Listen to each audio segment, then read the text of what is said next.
Hello, good evening, everyone. Welcome to the Royal Photographic Society's Historical Group and this latest in the series of talks around collections and archives of photography. It's a pleasure this evening to have Sheriff Dalmish of Pendle Press and Dr. Heather Nicholson, who are going to lead this evening's presentation. So, Sheriff, over to yourself. Thank you. Oh, cheers. Thank you very much. And it's an absolute pleasure to be talking to everyone today. And on this presentation of Sam Hanna documenting Lancashire life. So my name's Sharif, and I'm the director of Pendle Press, a small publisher I founded a few years ago that has an interest in local stories celebrating and preserving the culture from the area, primarily from the area that I'm from, which is East Lancashire. And yeah, it was only a few years ago when I actually came across the work of Sam Hanna while I was browsing in the Northwest Film Archive, who I must say, first and foremost, have been a massive part of this project around Sam Hanna, the book, and everything else we've done over the past few years. Um, and yeah, when I first came across his collection of films, it had quite a profound impact. Seeing these familiar landscapes of the area that I have grown up in, and seeing them in such a sort of a different, this earlier era, a completely different setting to what I was used to. It definitely provided me a sort of a window into a past that shaped the towns that and the area that I came from that I really had no idea about. Um, so with that in mind, I wanted to put a book together that documented Sam's work, particularly the visual side of things, and share that with people and sort of get a sense of pride of his work, but also use it as a tool to explore the past in this area. And so Sam Hanna, he was born in 1903 and passed away in 1996. And collectively, his films, they chronicled the life in this area of East Lancashire, more specifically Burnley, the town of Burnley and the surrounding region. He did go further afield at times, but collectively, the majority of the work is in this area. And he had a very unique position as both an educator, as a school teacher, and amateur documentarian, which I believe sort of offers a very intimate perspective, rarely found in professional documentation, in a sense. One connection here to the Royal Photographic Society, in October 1947, he contributed an article to the Photographic Journal, which was titled "The Film in the Teaching of Handicraft."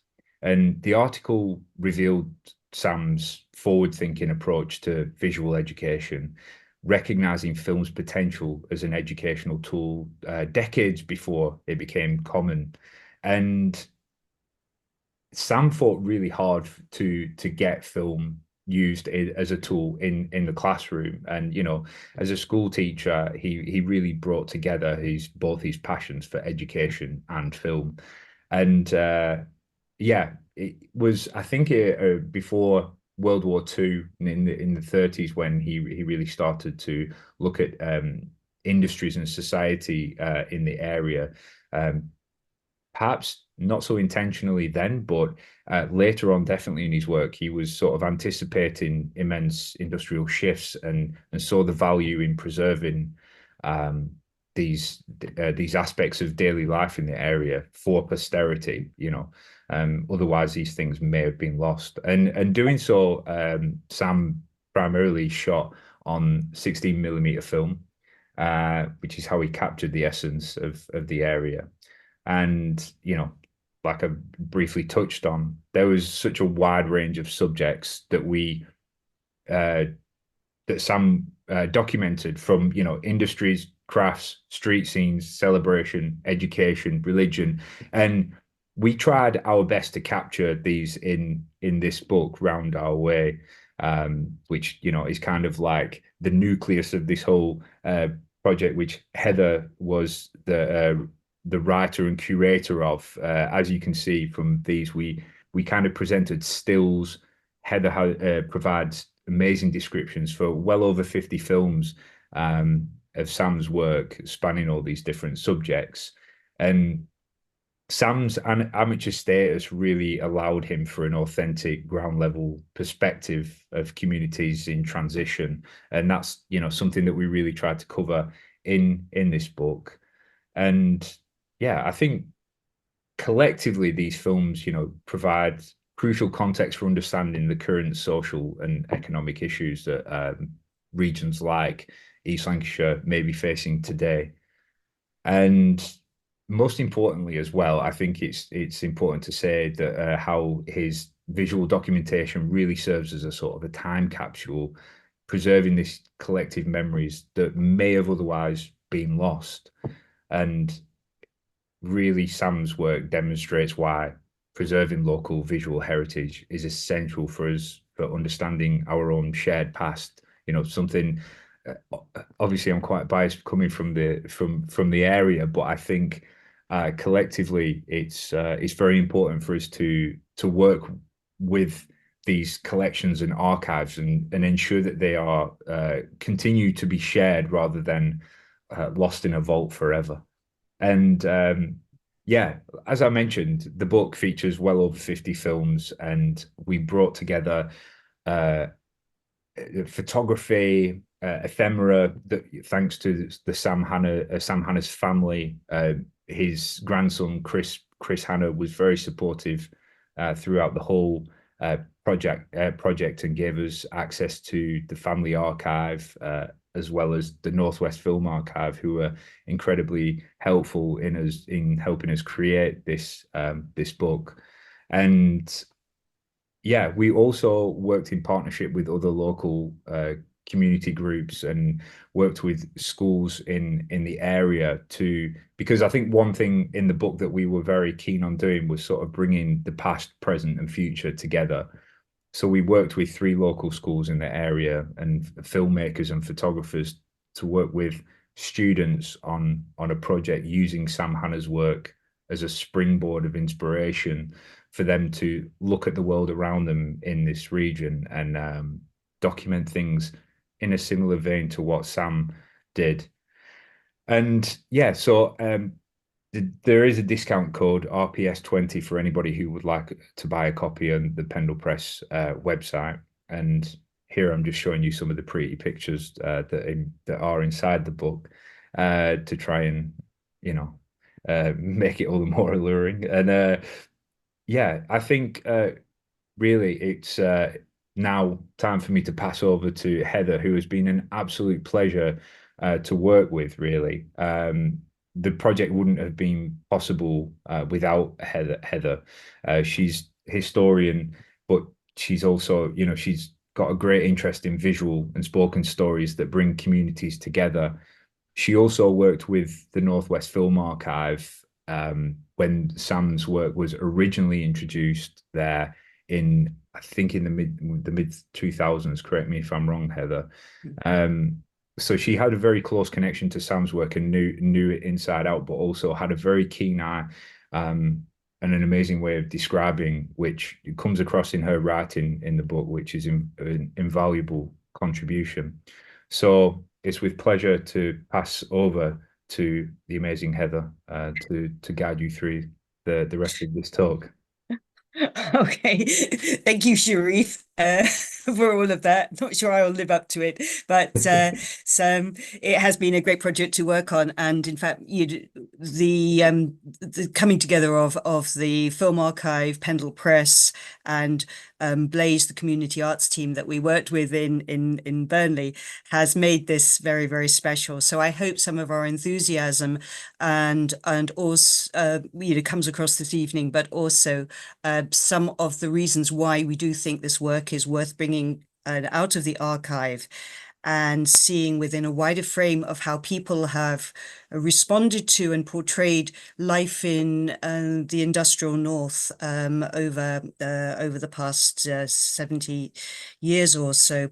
As a writer on the history of amateur film practice and its meanings, changing meanings over time, this project has really allowed me to look very closely into Sam's films and photographs, and looking for some of the stories both in front of the camera and also behind the camera. And that's what we hope to share with you tonight, just to sort of whet the appetite. We're going to start with 2 photos and 2 slides from Sam's collection. His films are going to come just a little bit later, so stay with us.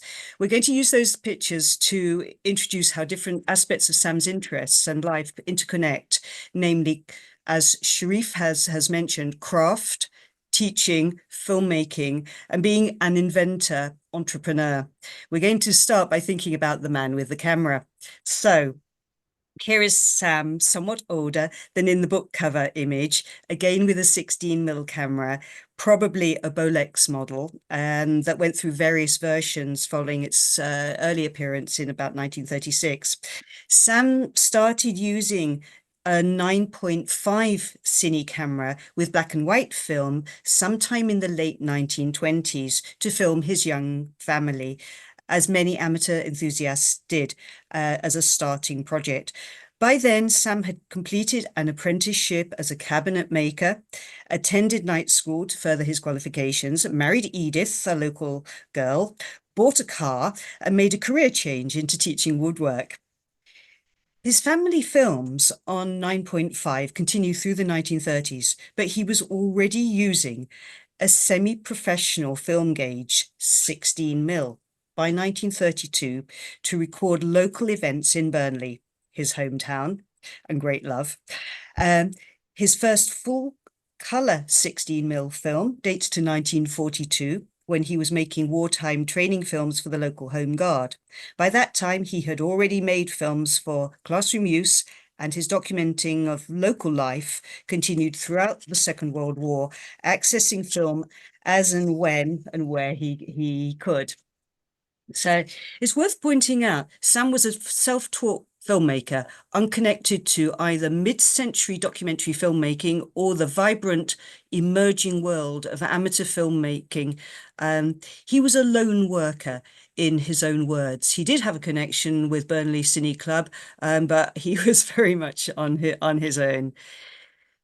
So where did he start? Well, we think the gift of a toy magic lantern during a childhood illness introduced him to the wonder of visual storytelling and its potential to develop imagination and understanding. Sam went on to teach himself how to edit, to storyboard, although he never used that term. He found ways to add sound using magnetic tape. It wasn't always successful, but in many ways, Sam approached his own filmmaking as a craft. And he developed ways to help others to improve their own practice too, as seen as in the many gadgets he devised for classroom use and amateur filmmakers. Sam had an eye for detail, a sense of what to focus on, and I believe an idea of how to engage an audience, as you see in every image, including this next image, which is a slide photo in glorious 1950s Kodachrome. It shows Sam's opportune camera work and the rich colour palette he so enjoyed. Here, just around the corner from where he lived, he captures boys at play on a scrappy bit of open land. Children possibly taught by him in woodwork and handicraft lessons, and certainly the age he was familiar with. Enjoy, in the centre of the picture, the aptly named game, Weight Coming On, recognisable from his own childhood and still recognisable to people who I think are in their late 50s, early 60s, who grew up in the Burnley area. Sam, mainly self-absorbed, but a few looking to the lens, Sam excels in filming and taking photographs of people of all ages, looking at ease and unposed, even when he has already told them that they're going to be on camera. The apparent informality of his pictures just recurs through all his visual work. Look at the details here. I just think it's glorious. Yeah, the jackets over the no tipping sign, the propped up bike, the lad with his ball under the arm, and the visual palette, the flashes of red that recur through this lively scene under, let's face it, an amazingly blue northern sky like that we had today, I think. But a picture appreciating the vitality of street life, children playing, made by an insider, perhaps even known to the youngsters here. Sharif talked about his being a teacher and locally born. Those were ways in to some of the informality and the specialness of his imagery, we believe. Next is another 35mm color slide of a street parade. It was part of a royal visit to Burnley in 1955.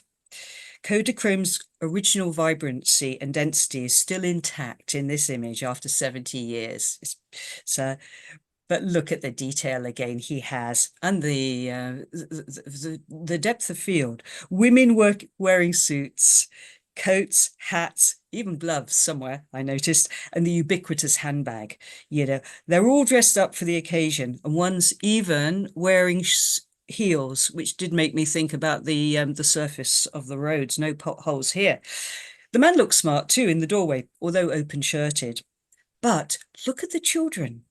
Look at their faces. Some seem really uncomfortable with the identities allocated to them in this display of an interconnected world. Migration is altering the local population of Burnley by mid-1950s, but there's little understanding here of the newcomers. Now, the next image takes us back to black and white. Still image, a still photograph of the log cutters. It highlights Sam's wish to record rural crafts and industries before they disappeared from Lancashire and elsewhere. His focus on working people began, interestingly, as ways to bring living examples of practical skills into his classroom. Sam saw no reason why educational film shouldn't be as important in the woodwork lesson as to the teaching of history, geography, and science and other academic subjects. Indeed, he believed that his pupils would learn about history, international connections, and the scientific processes involved in hand-produced goods. Skills were important, but understanding brought meaning to the task. Film, in his opinion, could then provide inspiring context and role models for his pupils without taking them out of the classroom. Although interestingly, he did occasionally have opportunities to do to take pupils on school visits. I can think of a film about a quarry and a visit to a mine.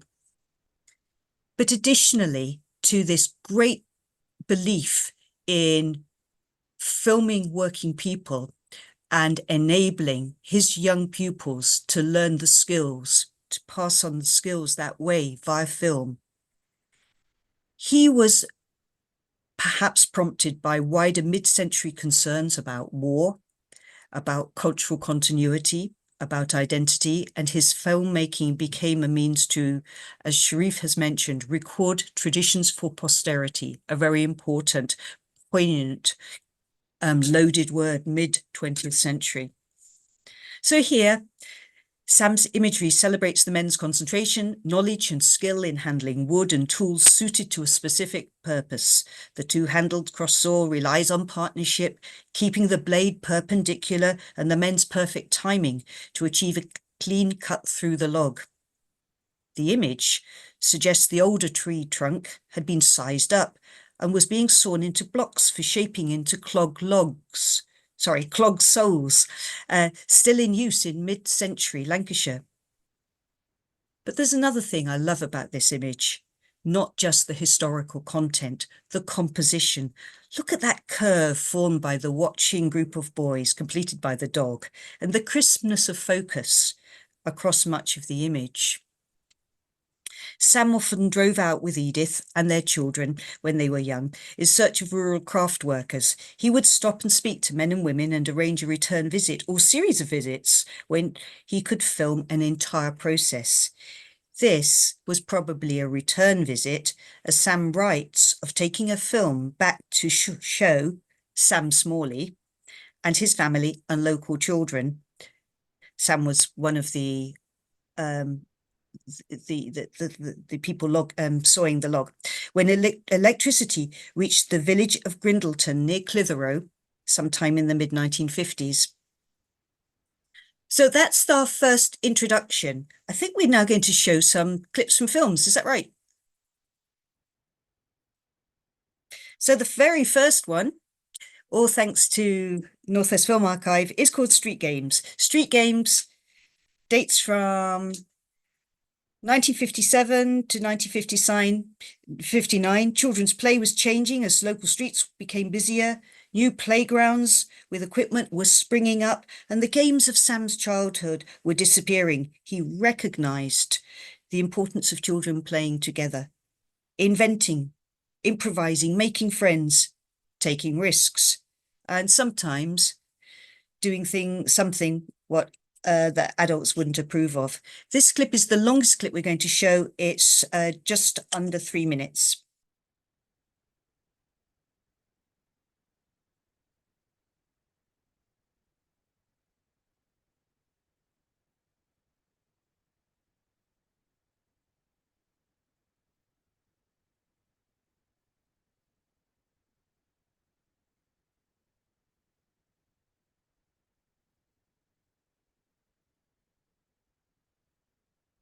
It is a silent film, just in case you're wondering, but I really want the images just to speak for themselves.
If anybody could work out what these cards are, we'd love to hear from you.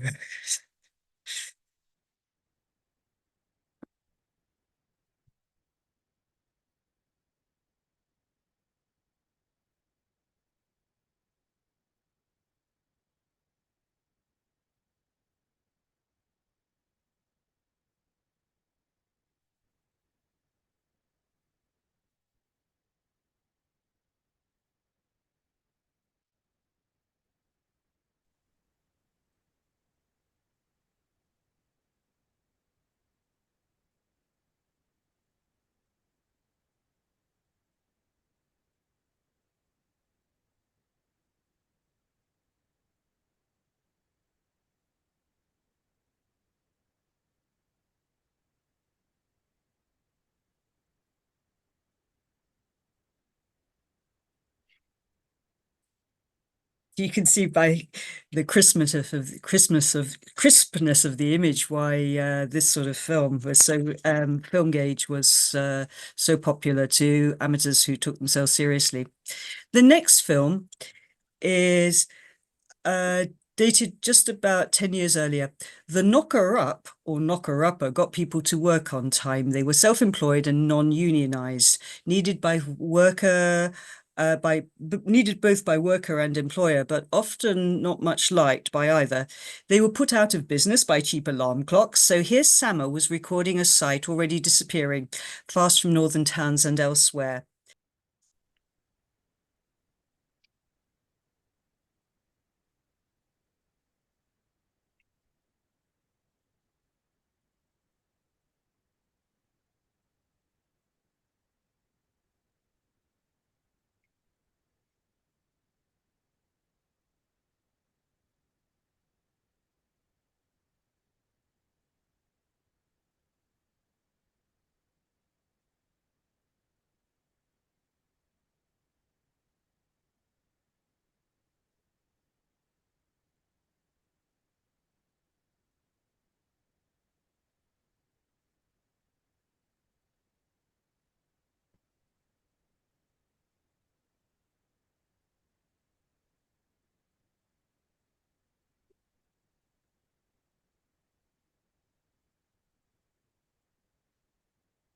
The knocker-uppers' work would, of course, have started, in the early hours of the morning to ensure that people got to work on time. So, when this was filmed, it's filmed in, bright daylight. It's it's a sort of reenactment of what the work of a knocker-upper would have been doing on a glorious sunny day like this. So.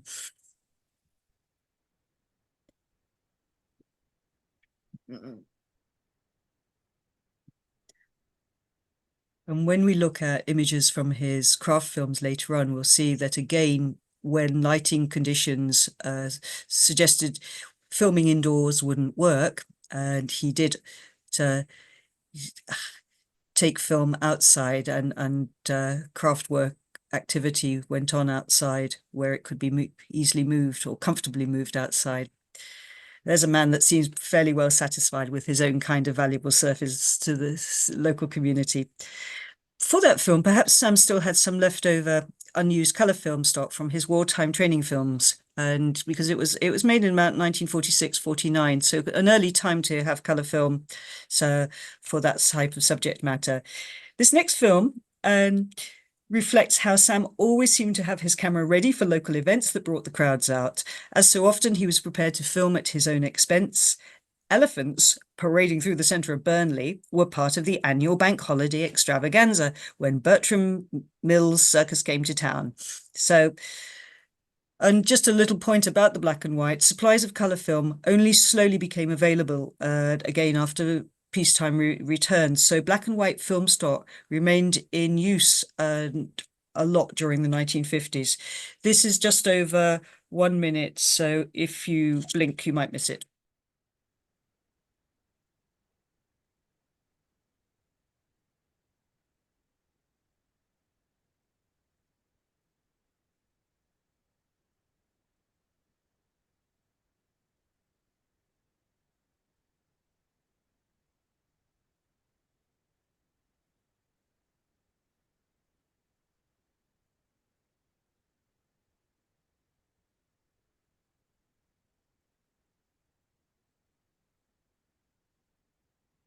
In his crowd scenes and street scenes, everybody always looks so smartly dressed.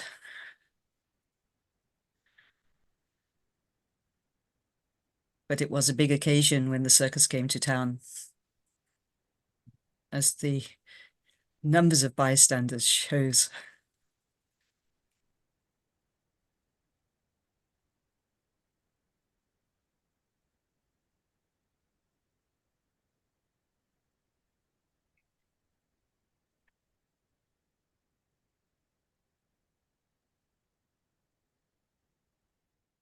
The final film extract takes us into the workplace. Sam's earliest paid work after leaving school at 12 was alongside his mother in a mill. His own work in textiles was short-lived, but the mills remained a dominant feature of Burnley and right across industrial Lancashire through much of Sam's life. His filming recognises the hard work involved and also the innovation, skill, design, and quality of textile production. His indoor scenes of mill workers profile individuals, the importance of working together, and a sense of community associated with the workplace.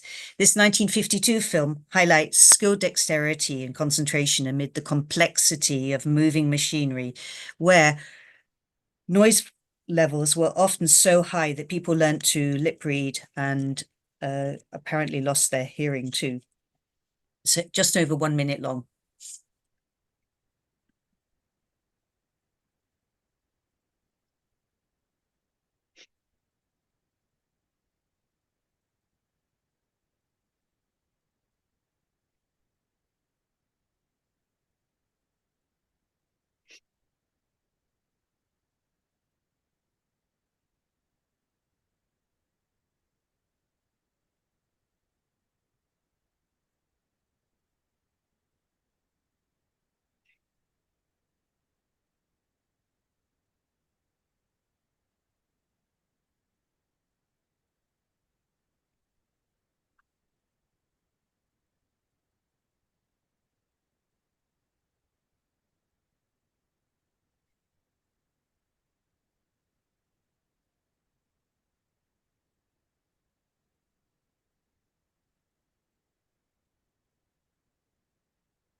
in this next section, we're going to show images that highlight more about Sam and his practice. And we're using still images again so that we can say a little bit more about them and enable you to just enjoy looking into the image and taking some of the stories away and just enjoy the detail.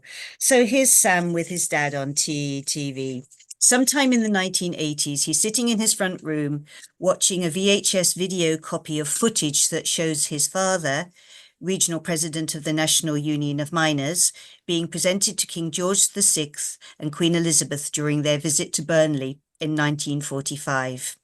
Incidentally, although Sam has this video player at home, there's no evidence that Sam ever moved from using cine camera to video camera. This image, I feel, reveals Sam's careful crafting and self-presentation. His parents on screen, his wife Edith, shown by the bronze head, a process he filmed with a local sculptor in 1962, a pottery vase, the product of another local film project, flowers, Sam as a lover of nature, books and a music centre, I think, on the shelf behind him. The self-educated man. Sam's hands together seem to demonstrate him as a practical person who also appreciates culture and history and has to be a thinker. So different stories exist about Sam Hanna, a lot of them, but this is how he might like to be remembered. Sam saw himself as an inventor of devices to assist the amateur filmmaker and take affordable visual aids into the classroom. Here is his Brunn effects box, named after Burnley's local river. A lightweight box to fit over the camera lens, which is there at the top of the picture. It created different special effects, including fades and ways to mask the images through a keyhole, heart, a circle, binoculars and various other things, shown as the lenses here. His company, called Brunn Educational Films Limited, sold lots of different accessories for cameras, including overseas.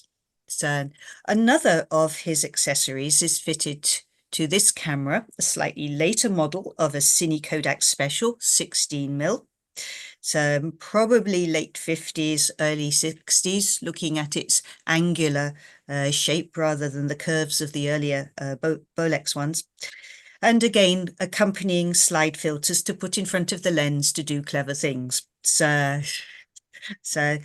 now on the next image, we see one of his advertising leaflets.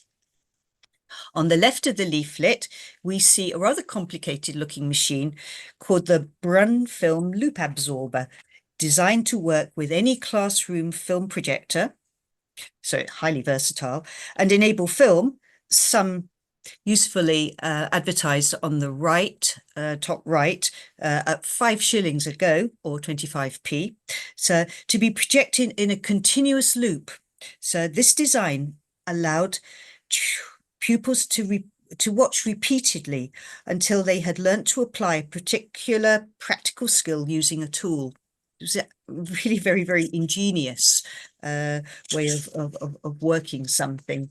So now on the right of this leaflet is an advertisement for another invention of Sam's, the Brunn Daylight screen that enabled teachers to project cinefilm and film strips without needing costly curtains or blinds to make the classroom dark.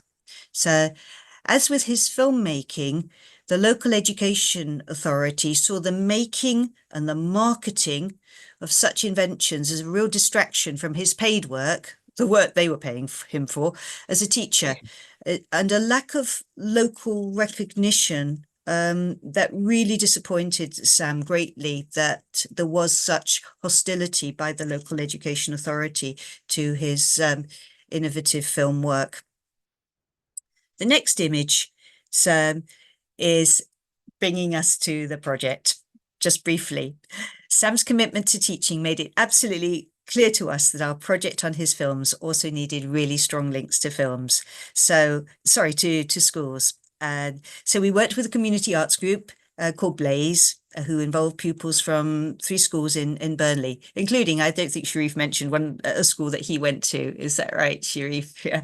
Here's one of the students with a Sakio Cine camera from the early 1970s as part of the filmmaking project around Burnley that the students embarked on after being introduced to Sam's films. Now we'll just go back to Sam Hanna. These stills are taken from Sam's 1949 film, Procession of Witness.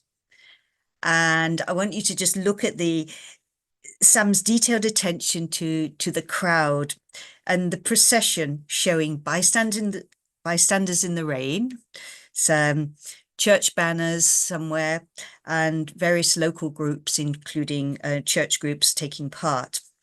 Sam's enjoyment of the unexpected is seen here in details, captured on camera and never edited out. Like the boys who sort of pop up and look back to the camera, just as their predecessors did in the local newsreels made and exhibited at cinemas almost a half a century earlier. Perhaps Sam had done that himself, who knows?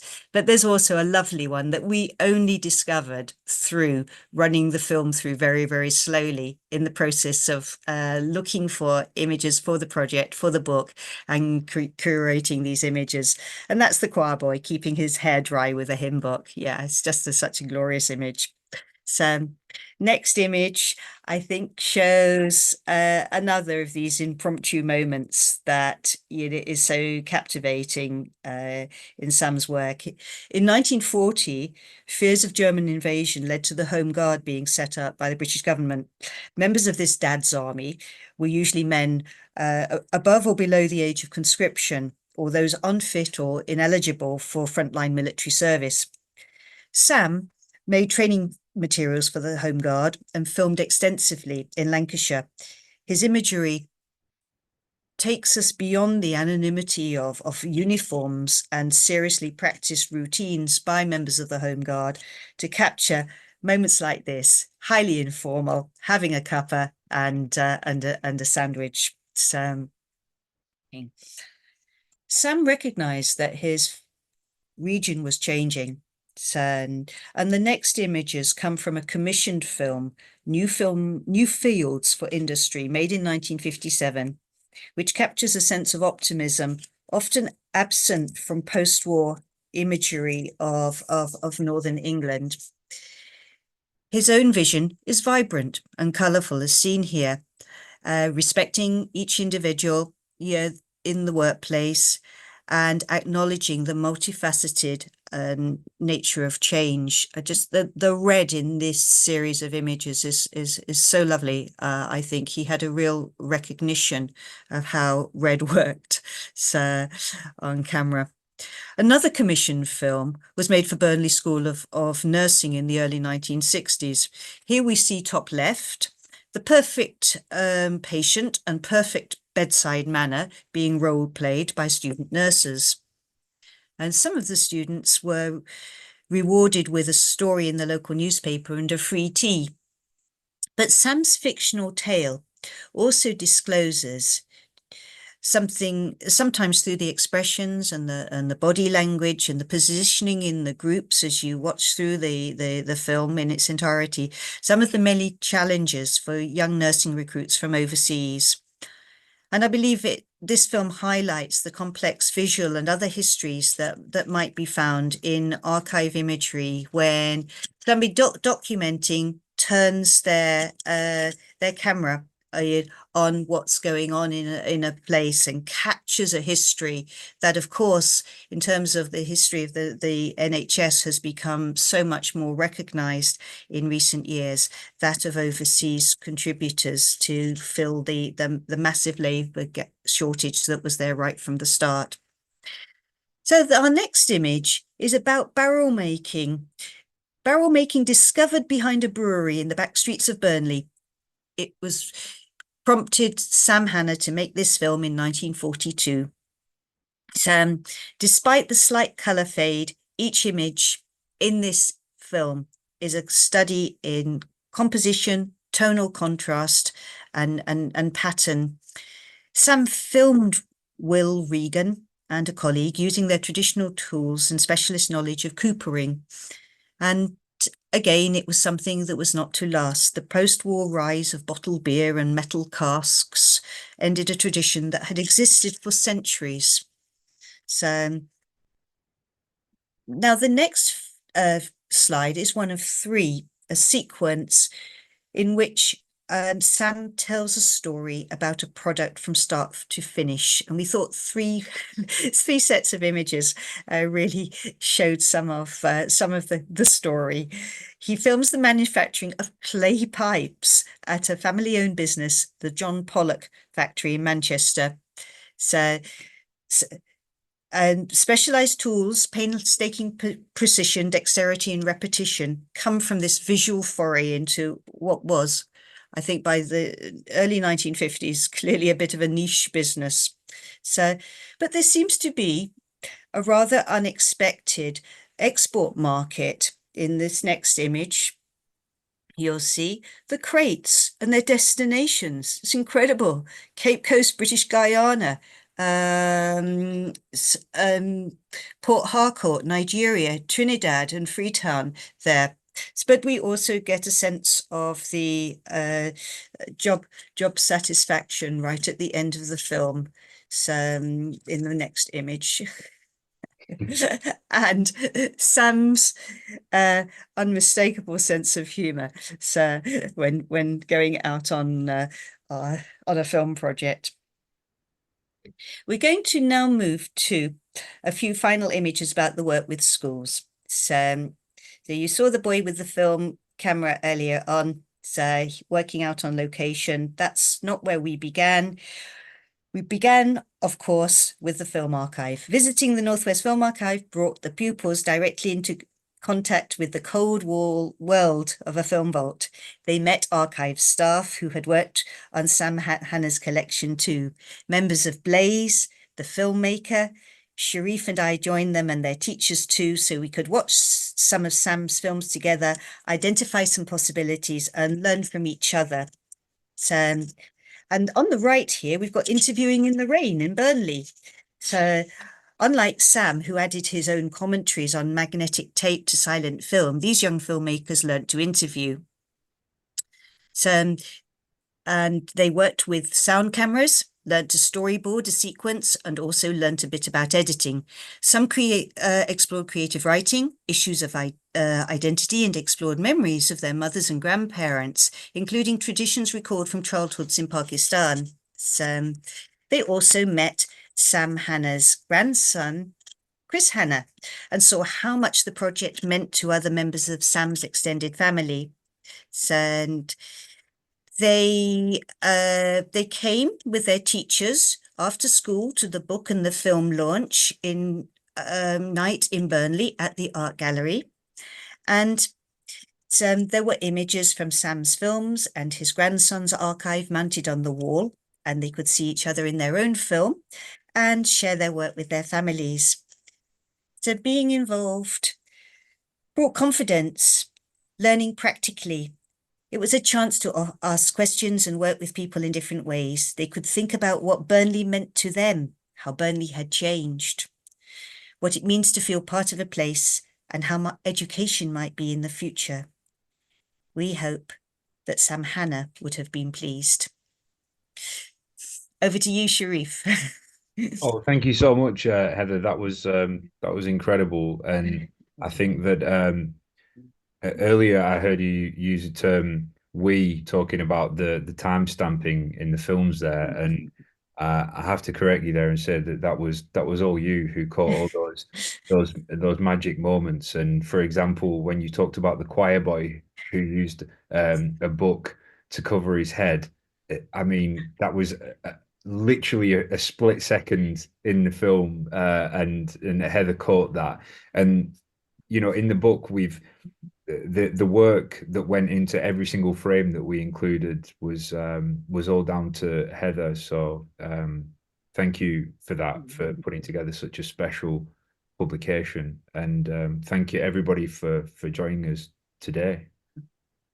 That was fantastic, Heather, and thank you, Sheriff, as well. I mean, it's so good to see how a historic film archive can be used to hopefully inspire and bring something new to a modern audience and youngsters today. We've got some questions in the chat, and if anyone else has any, please drop them in. And I've got a couple as well, but I think the first one from Jeanette is actually really pertinent. And Jeanette asks, was Hannah's portrayal of life shaped by his own experiences growing up in Burnley? Did his work reflect personal connections to the people and places he filmed? Okay, Sharif, do you want to start with that one? I think you should, Heather. I think you're more qualified to Okay. answer that one. Well, I think, and I hope in a sense from what we've said during the talk, that his interests really do grow out of his own experience. I think he went beyond his own experience. He traveled quite extensively across Lancashire and even across the board county boundary into Yorkshire. He went further afield as well, where he discovered arcane, disappearing rural craft traditions. He'd go off with his camera and his wife, and as the children got older, they managed to drop out of the holidays continually spent on location.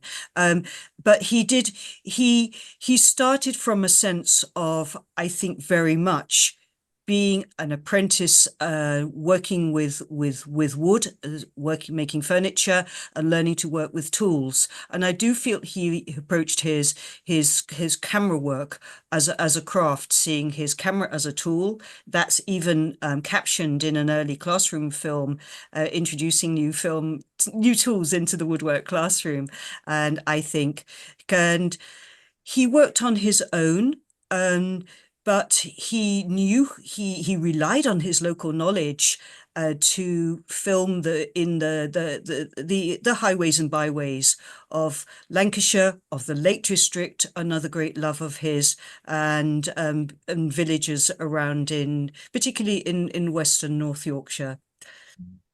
I Um, don't. I think that's great. You sort of partly touched on David's question, who was asking whether he worked alone or had collaborators, and perhaps just to expand on that, I just wonder whether his family members helped him carry equipment or tripods or to help support the filmmaking process. Yeah. So most of the time he worked on his own, although we have got evidence that he was a member of the Burnley Cine Club that was flourishing, and he was very much a lone worker.